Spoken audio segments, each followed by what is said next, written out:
Magandang umaga sa ating lahat. Ngayon ay January 30, 2024 at narito ang update ukol sa maging lagay ng panahon sa susunod na 24 oras.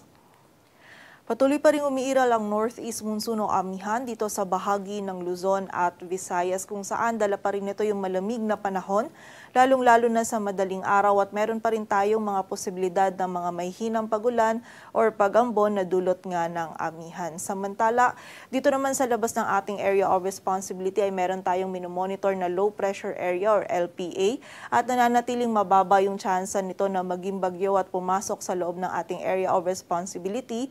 Ngunit yung trough or extension nito ay nagdudulot ng mga pag-ulan dito sa malaking bahagi ng Mindanao, lalong-lalo na sa silangang bahagi nito. So pag-ingat po para sa ating mga kababayan dyan sa banta ng mga pagbaha at pagguho ng lupa.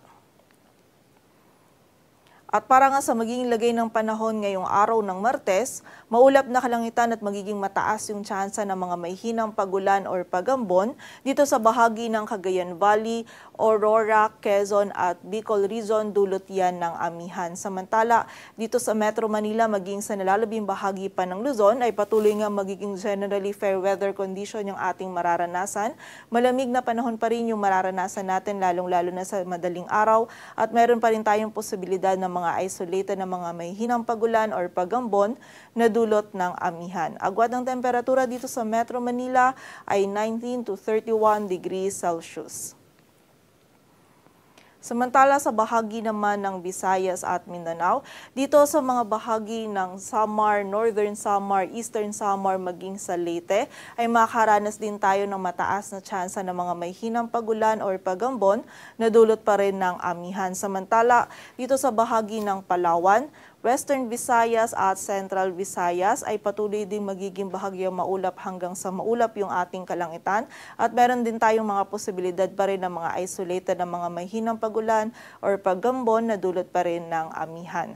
Agwat ng temperatura sa Iloilo ay mula 23 to 29 degrees Celsius at sa Cebu naman ay 25 to 30 degrees Celsius. Samantala, dito naman sa bahagi ng Southern Leyte, maging sa Caraga, Davao Region, Camiguin, Misamis Oriental at Bukidnon ay magiging mataas pa rin po yung tsansa ng mga pag-ulan, pagkidlat at pagkulog dulot yan ng trough ng low pressure area. So muli po, pag-iingat para sa ating mga kababayan sa posibilidad o sa banta ng mga pagbaha at pagguho ng lupa. Samantala sa nalalabing bahagi naman ng Mindanao ay meron tayong mga tsansa pa rin ng mga isolated na mga pag-ulan dulot ng trough ng LPA at ng mga localized thunderstorms. Agwat ng temperatura sa bahagi ng Davao ay mula 24 to 28 degrees Celsius.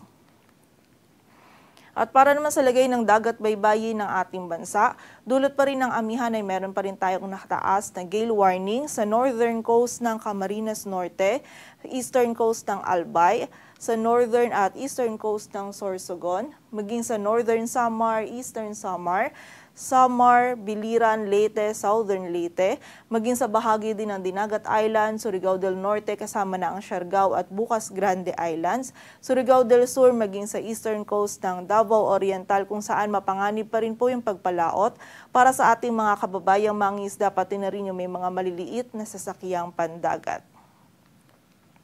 At para naman sa 3-day outlook ng mga key cities ng ating bansa, in the next 3 days, bukas yan ng Miyerkules hanggang sa Biyernes, ay patuloy nga po makakaranas ng bahagyang maulap hanggang sa maulap na kalangitan. Ang malaking bahagi ng Luzon, kasama na po dyan ng Metro Manila, Baguio City at Legazpi City. At meron lamang tayong mga tsansa pa din ng mga may hinang pagulan or pagambon na dulot pa rin po ng amihan. Agwan ng temperatura sa Metro Manila ay mula 22 to 31 degrees Celsius, sa Baguio ay 12 to 23, samantala sa Legazpi City naman ay 23 to 30 degrees Celsius.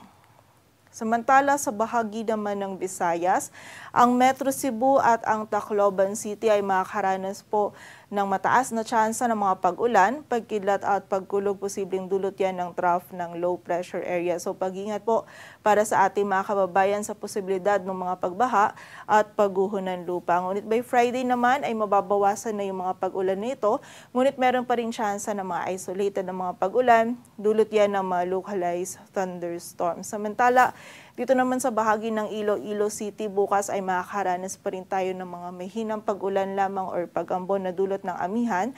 And by Thursday and Friday naman ay meron tayong mga posibilidad ng mga isolated na mga pag-ulan, pagkilat at pagkulog, dulot yan ng mga localized thunderstorms. Agwat ang temperatura sa Metro Cebu ay mula 24 to 30 degrees Celsius. Sa Iloilo ay 24 to 30 degrees Celsius. Samantala sa Tacloban City naman ay 23 to 31 degrees Celsius.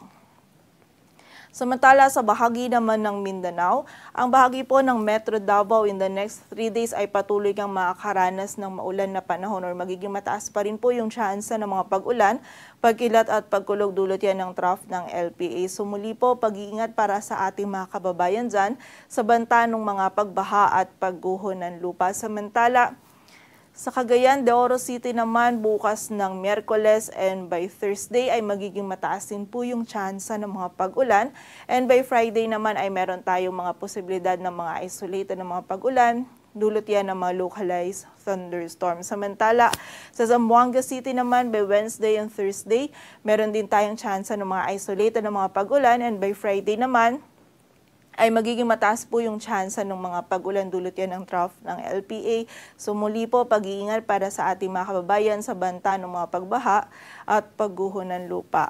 Agwat ang temperatura sa Metro Davao ay mula 23 to 30 degrees Celsius. Sa Cagayan de Oro City ay 24 to 31 degrees Celsius. Samantala sa Zamboanga City naman ay 23 to 32 degrees Celsius.